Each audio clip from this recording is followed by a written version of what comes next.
This is Tehri Dam. Reaching a staggering height of 260 meters, the imposing Tehri Dam is one of the tallest dams in the world and the tallest dam in India. And this is Hirakud Dam. With a great 27 kilometers in length, Hirakud is the longest earthen dam in the world and stands across the mighty river Mahanadi.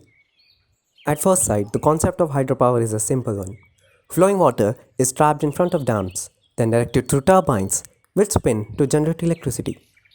They also have other uses like irrigation, flood control, debris control, mine tailings, and more. Today, there are roughly 60,000 large dams around the world. 3,700 more are currently planned or under construction. Over 500 of them will be built in protected areas. Dams are everywhere and they are getting bigger all the time, damn it. What's commonly thought of as a green solution to the energy crisis is destroying the planet's last remaining pockets of untouched wilderness and intact ecosystems. So, this leads us to the question: are new dams necessary? Currently, 22% of the world's electricity is provided by renewable resources. 73% of this is hydropower. Although hydropower is renewable, it isn't green. Building a large barrier like a dam destroys the single most important thing about a river, its flow. Dams block the fish, yet profound repositories held by the dam result in damn cold water with very little oxygen. Opening the repository to react to an abrupt interest for power causes this cool, scarcely oxygenated water to hurry into streams, suffocating and murdering fish. This is as indicated by the Union of Concerned Scientists. On top of all that, the actual river suffers on the grounds that sand, rock, wood, and other characteristic residue developed in the repository as opposed to spreading downriver. As a result of all these negative consequences, worldwide population of freshwater species have already experienced a staggering 83% decline since the 1970s, harming not only the ecosystem but the people whose lives and livelihood depend on these fishes too. The Dibang Multipurpose Dam is a 28,000 crore rupee project planned to be in the Dibang Valley of Arunachal Pradesh that has been approved by the government. It is going to be India's largest hydropower venture and one of the 9 dams planned to be completed across the country. This would displace several members of the Illu Mishmi tribe from their community land, which includes both rice fields and forest land that provide them with a source of livelihood. Adivasi, those who are already marginalized after losing on their lands and forests where they have lived their whole life, are forced to live in cities. Here, they are double marginalized in the name of class and caste.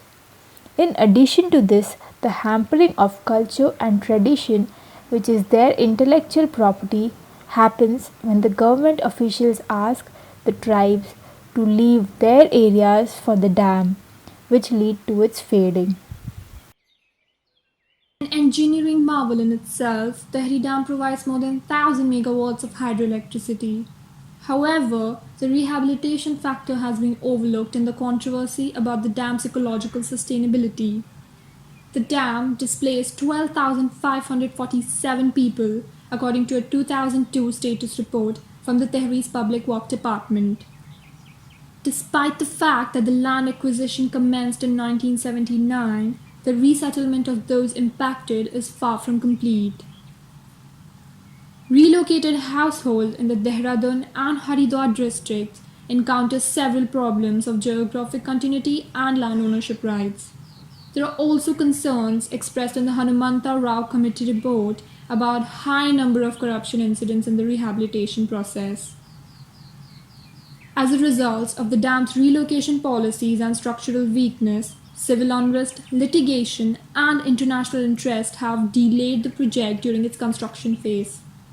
The Adivasis, which were not rehabilitated by the government after removing them from their home, turned to Naxal activities, who are fighting just for their needs. It was also unsuccessfully challenged in the Supreme Court due to a petition filed in 1985. The Rishiganga hydroelectric power project in Uttarakhand almost got entirely buried under the mud and ice due to a glacier burst into the reservoir. A landslide could also unleash a massive wave that would overtop the dam and inflict major catastrophic damage downstream. Several main towns with a combined population of over 500,000 inhabitants could be washed out if the dam burst.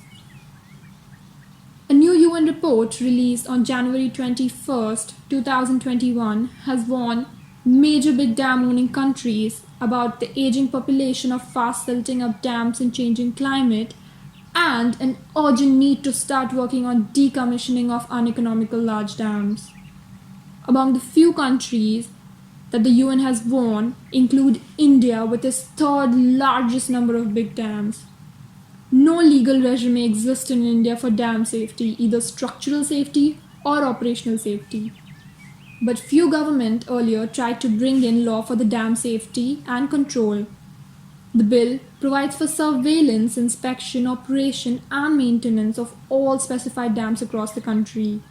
The bill talked more about the safety of the dam and not about the safety of the people. Anyways, Indian dams are sanctioned based on highly underestimated siltation rates. There is practically no transparency and accountability in the operation of Indian dams. And dams almost every year get away with creating avoidable flood disaster. Dams are viewed as images of human accomplishment and national willpower. However, they can come to the detriment of natural resources and still cause contamination and obliteration. It might sound counterintuitive at first, but hydropower is not emission free. As the repository behind the dam floods over plants, that material deteriorates, delivering CO2 and methane, particularly in tropical territories. Worldwide, the rotting vegetation in reservoir represents 1.3% of the total annual global emissions caused by humans. This is alarming, but it also shows that there is potential to improve the current situation, and here's how. A strategic mix of solar, wind, and storage technologies around river basins could be an option. Greater investments need to be made in detailed upfront planning and environmental impact assessments, which should be carried out by independent scientists. Existing dams should be upgraded and retrofitted where possible instead of building new ones. And fish passage systems need to be optimized to make it more friendly for all different kinds of fishes. The world's free-flowing rivers are crucial for the environment and humans alike. And it's now more important than ever that we choose wisely whether we really want to build new dams.